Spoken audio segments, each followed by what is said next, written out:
Here's how you can use nonverbal cues to influence conversations. Here's how you can use nonverbal cues to influence conversations and create stronger connections with others. I learned how powerful nonverbal cues are in influencing conversations. And once I started paying attention to my body language, eye contact, and gestures, I noticed immediate improvements in how people responded to me. It's incredible how you can communicate without saying a single word. When you master nonverbal communication, you create a natural flow in conversations. People feel more comfortable, they trust you more, and they become more open to ideas. Whether you're at work, networking, or in social situations, nonverbal cues can make all the difference in building rapport and influence. You might struggle with feeling like your words alone are not enough to get your message across. Maybe you've noticed that sometimes, despite saying the right things, the other person just still feels disengaged or uninterested. That's often because we overlook how much our body language and nonverbal cues impact our communication. But with this simple tip, and if you watch the rest of this video, you'll understand how you can personally change this. You can be more aware of your nonverbal cues, like maintaining eye contact, use open body language, mirroring the other person's gestures. You can guide conversations in your favor and build stronger connections with others without even saying a single word. So why are nonverbal cues so crucial in communication? They account for a huge portion of how we communicate. Some research suggests that almost takes up 70 to 90% of our communication that is nonverbal. Things like body language, facial expression, tone of voice have a bigger impact on how your message is received than the actual words you say. I used to think that if I said the right things, people would understand my message, or when I sell, people would want to buy from me. But I noticed that in some conversations, my words were just not landing the way I wanted them to. When I learned how important nonverbal communication is, I realized I was just sending mixed signals without even knowing it, like crossing my arms or avoiding eye contact. Problem with ignoring nonverbal cues, a lot of the focus is on what we're going to say next when we're in those conversations, but we actually ignore what our bodies are communicating.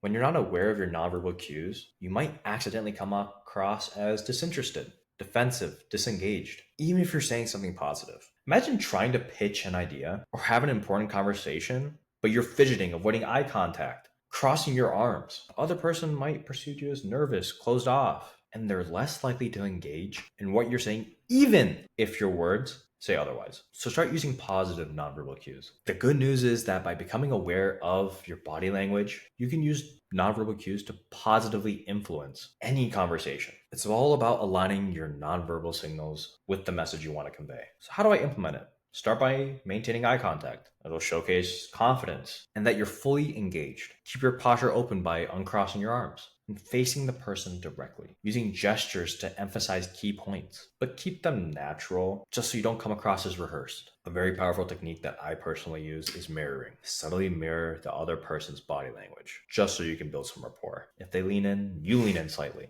If they use hand gestures, mirror them in a natural way. Mirroring creates a subconscious connection and makes the other person feel more comfortable. So how do nonverbal cues really impact conversations? When you use it to build trust and they're positive, it starts to strengthen. They feel like you're present, engaged, and interested in what they have to say. This makes them feel more open to your ideas and more likely to respond positively. It's also a very powerful tool for persuasion. By matching your body language with your words, you come across as more confident and credible. People are much more likely to be influenced by someone whose body language aligns with their message because it just feels more authentic. So, practical tips you can use to make your nonverbal cues more effective. Good posture showcases openness, confidence. Stand or sit tall. Keep your shoulders relaxed. Face the person directly. This can change your entire tone of the conversation. Use controlled gestures. Gestures are great for emphasizing points, but make sure they're controlled and deliberate. Avoid fidgeting or over gesturing, as it can be distracting and sometimes take away from the main message itself. Your facial expressions should match your words. If you're talking about something positive, smile, show enthusiasm. If you're discussing something serious, a more neutral expression can convey thoughtfulness. Pauses are great for emphasis. They give a weight to what you're saying. When you're making a key point, pause for a moment and make eye contact. This nonverbal cues signals that the point is important and gives the other person time to absorb it. So some common negative cues that you really want to avoid: crossing your arms, which can come across as defensive.